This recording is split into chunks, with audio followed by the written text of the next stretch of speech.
दोस्तों ये अपने प्यारे भारत के लिए एक बहुत बड़ी खुशखबरी है और एक जियोपॉलिटिक्स जीत भी हुई है। रसिया और भारत दोनों परम मित्र हैं और दोनों ने मिलकर के श्रीलंका के इंटरनेशनल एयरपोर्ट को ले लिया है 30 सालों की लीग पर। यानी कि 30 सालों तक श्रीलंका का जो हम्बनटोटा एयरपोर्ट है उसको मैनेज करने का काम भारत और रसिया मिलकर के करेंगे। ठीक यहीं पर चाइना का हम्बनटोटा पोर्ट भी है और चाइना चाह रहा था कि ये जो हम्बनटोटा एयरपोर्ट है ये भी उसी को मिल जाए। अगर ऐसा होता तो भारत की एक बहुत बड़ी जियोपॉलिटिक्स हार होती, क्योंकि इस एयरपोर्ट के थ्रू चाइना भारत में एंटर कर सकता था। यहाँ पर चाइना अपना मिलिट्री बेस बना सकता था और भारत पर नजर रख सकता था। तो काफी मेहनत काफी कोशिश करने के बाद ये इंटरनेशनल एयरपोर्ट अब भारत का हो चुका है। तो इस वीडियो में हम लोग बात करेंगे कि ये जो श्रीलंका का हम्बनटोटा एयरपोर्ट है ये भारत के लिए कितना इंपॉर्टेंट है, इससे हम लोगों को फायदा होगा या नहीं होगा, आखिर क्यों भारत और रसिया ने मिलकर के इस इंटरनेशनल एयरपोर्ट को लिया। आइए जानते हैं कैसे ये हमारे लिए जियोपॉलिटिक्स विक्ट्री है।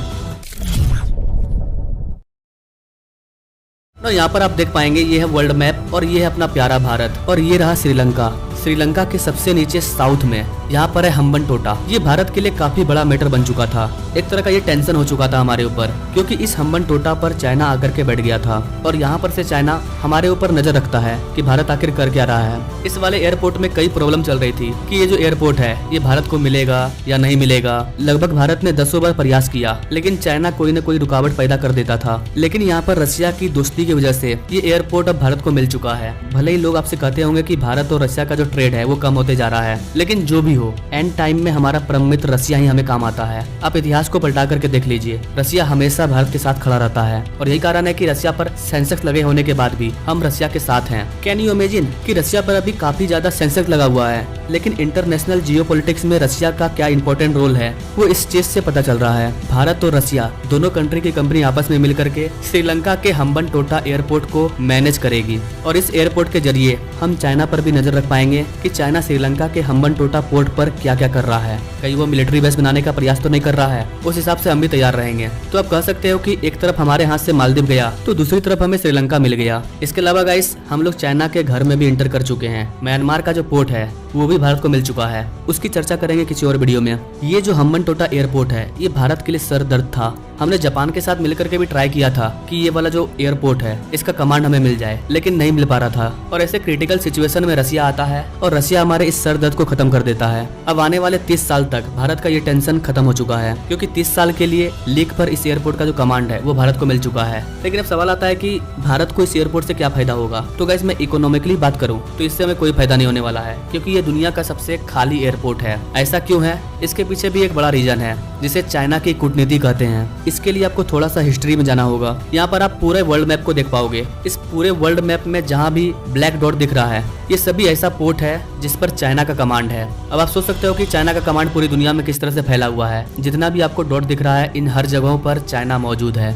और ये सारे के सारे पोर्ट हैं। चाइना क्या करता है, किसी भी कंट्री में जाता है और बोलता है कि तुम्हें अपने देश का विकास करना है, हम पैसा देते हैं, खुल करके पैसा दे रहे हैं। और चाइना पहले उसे पैसा देता है और बाद में जब वो लोग उसके पैसे को नहीं लौटा पाते हैं तो चाइना बोलता है कि ठीक है तुम नहीं लौटा पाओगे पैसा, कोई बात नहीं, मुझे तुम अपना ये वाला पोर्ट दे दो 100 साल के लिए, 200 साल के लिए या हमेशा के लिए। और इसी कूटनीति को करते करते चाइना आज पूरी दुनिया में अपना विस्तार कर चुका है और ठीक वही चीज वो हिंद महासागर में भी करना चाहता था और उसने किया भी और सफल भी हो गया श्रीलंका के साथ। यहाँ पर हुआ ये था कि श्रीलंका की जो सरकार है वो अपने देश का विकास करना चाहती थी, तो उनको लगा कि ये जो हम्बनटोटा पोर्ट है इसको हम डेवलप करेंगे जिससे हमें काफी ज्यादा फायदा होगा, क्योंकि ये एक इंटरनेशनल रूट भी है और इस डेवलपमेंट करने के लिए श्रीलंका को काफी ज्यादा पैसा चाहिए था। श्रीलंका गया वर्ल्ड बैंक के पास और श्रीलंका ने बोला कि हमें हम्बनटोटा पोर्ट को डेवलप करना है, यहाँ पर हम्बनटोटा एयरपोर्ट भी बनाना है। वर्ल्ड बैंक ने कहा कि आप जितना लोन मांग रहे हो ये काफी ज्यादा है, आप अगर इतना रुपया यहाँ पर इन्वेस्ट कर भी देते हो तो इससे आपको फायदा नहीं होगा। वर्ल्ड बैंक ने साफ कहा था, लेकिन श्रीलंका नहीं माना। फिर यहाँ पर एंट्री होती है चाइना की। चाइना ने बोला तुमको पैसा चाहिए, कितना पैसा चाहिए बोलो ना, हम देते हैं, जितना पैसा लेना है लो,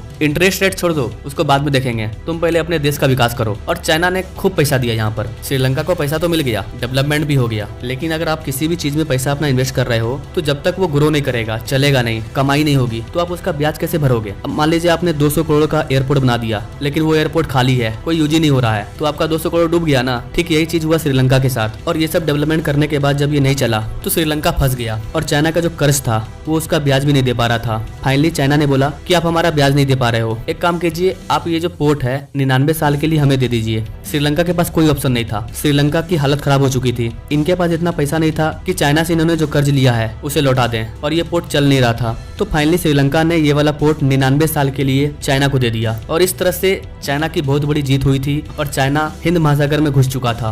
अब भारत को यहाँ पर सबसे बड़ा डर यह था कि चाइना ने हम्बनटोटा पोर्ट को तो ले ही लिया है, अब बचा है हम्बनटोटा एयरपोर्ट। अगर इसको भी चाइना ले लेगा तो फिर चाइना यहाँ पर अपना मिलिट्री बेस को बना सकता है, जैसा कि वो मालदीव में कर रहा है। और इसी वजह से ये जो हम्बनटोटा एयरपोर्ट है ये भारत के लिए एक सरदर्द बन गया था, क्योंकि श्रीलंका में चाइना की एंट्री होना मतलब कि चाइना भारत में घुस चुका है। श्रीलंका से चाइना भारत के ऊपर पूरी तरह से नजर रखता है। तो हम लोग पिछले कई सालों से ये प्रयास कर रहे थे कि ये जो एयरपोर्ट है ये भारत को मिल जाए। भारत सरकार ने बोला कि आपको जो पैसा चाहिए बोलिए, हम इस एयरपोर्ट को खरीदना चाहते हैं, लेकिन चाइना ऐसा होने नहीं दे रहा था। हमने जापान के साथ भी मिलकर के कोशिश किया कि हम दोनों मिलकर के इस एयरपोर्ट को खरीद लेते हैं, लेकिन ऐसा नहीं हो पाया। और फाइनली अब रसिया आया है और रसिया के साथ मिलकर के भारत ने इस वाले एयरपोर्ट को खरीद लिया है, 30 साल के लिए लीक पर ले लिया है। जियो पॉलिटिक्स दृष्टिकोण से तो ये एयरपोर्ट हमारे लिए काफी फायदेमंद है कि इस एयरपोर्ट को हमने ले लिया, चाइना को लेने नहीं दिया। लेकिन ये जो एयरपोर्ट है ये दुनिया का सबसे खाली एयरपोर्ट है। यहाँ पर जो कर्मचारी हैं वो बैठ करके मक्खी मारते हैं। यहाँ पर कोई फ्लाइट व्लाइट भी नहीं है, रेयर केस में 1-2, पूरा खाली है, कोई टूरिस्ट भी नहीं आते हैं यहाँ पर। हमारे पास कोई ऑप्शन नहीं था, हमें इस एयरपोर्ट को लेना ही पड़ता,